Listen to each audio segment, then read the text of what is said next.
Everyone, welcome to my channel. So आज की video में हम क्वेश्चन नंबर 7 डिस्कस करेंगे।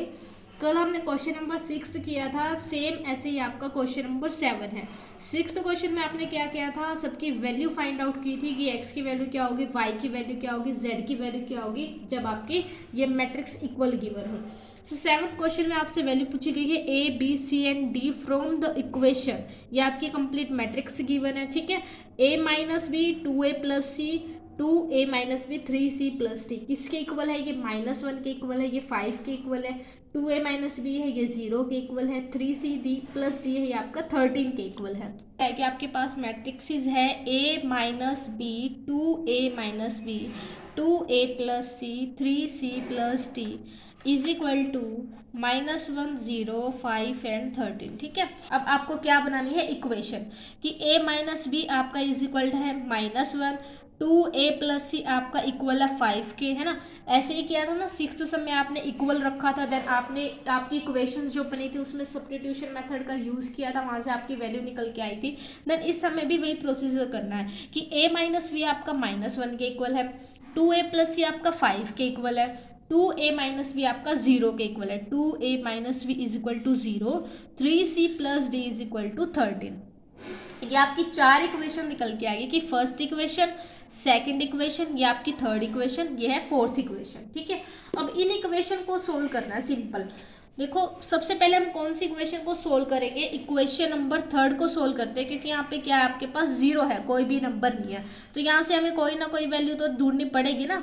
तो 2a minus B is equal to 0, ये आ जाएगा आपका 2a is equal to be को हम इज इक्वल टू से सेट लेके जाएंगे तो यहाँ पे उसका साइन चेंज हो जाएगा, और a की वैल्यू आप सपोज करो कि b/2 है। ठीक है, ये इसका मल्टीपल में है, मल्टीपल में इज इक्वल टू से इधर जाता है, देन डिवाइड में हो जाता है।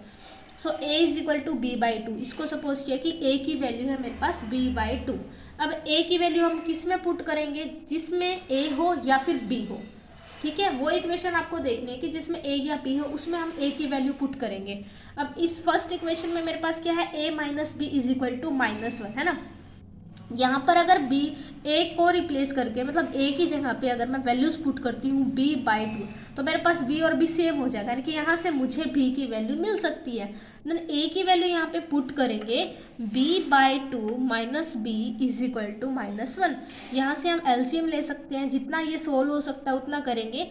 2 एलसीएम आएगा, यहाँ से आ जाएगा b minus 2b is equal to -1। इसको हम करेंगे cross multiply, then b minus 2b, ये उधर जाएगा 2 1 जा 2 यानी कि माइनस का 2। अब देखो b माइनस 2b कितना आ जाएगा, माइनस का b, ये 1 है ना।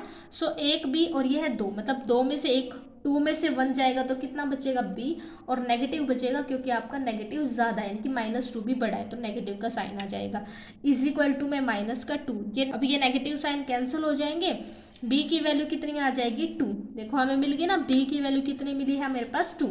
अब इसकी वैल्यू इसमें पुट करेंगे तो a की वैल्यू मिल जाएगी, a is equal to 2/2, a की वैल्यू कितनी आ गई 1। अब देखो a इज इक्वल टू 1, मतलब a की वैल्यू आ गई है 1, b की वैल्यू आ गई है 2। अब हमें किसकी वैल्यूज निकालनी है, c की और d की। अब c और d की वैल्यूज कैसे निकालेंगे, जैसे इक्वेशन नंबर फर्स्ट को सोल्व कर लिया, इक्वेशन नंबर 3 को सोल्व कर लिया। ठीक है, अब कौन सी इक्वेशन आती है, इक्वेशन नंबर 2। इक्वेशन नंबर 2 में आपके पास क्या है, दो वैल्यूज है सिर्फ a और c की। a की वैल्यूज आपको मिल चुकी है, a की वैल्यूज आपको मिल चुकी है, कितनी a की वैल्यूज 1। तो जब हम इसमें 1 पुट करेंगे, 2 1 plus c is equal to 5।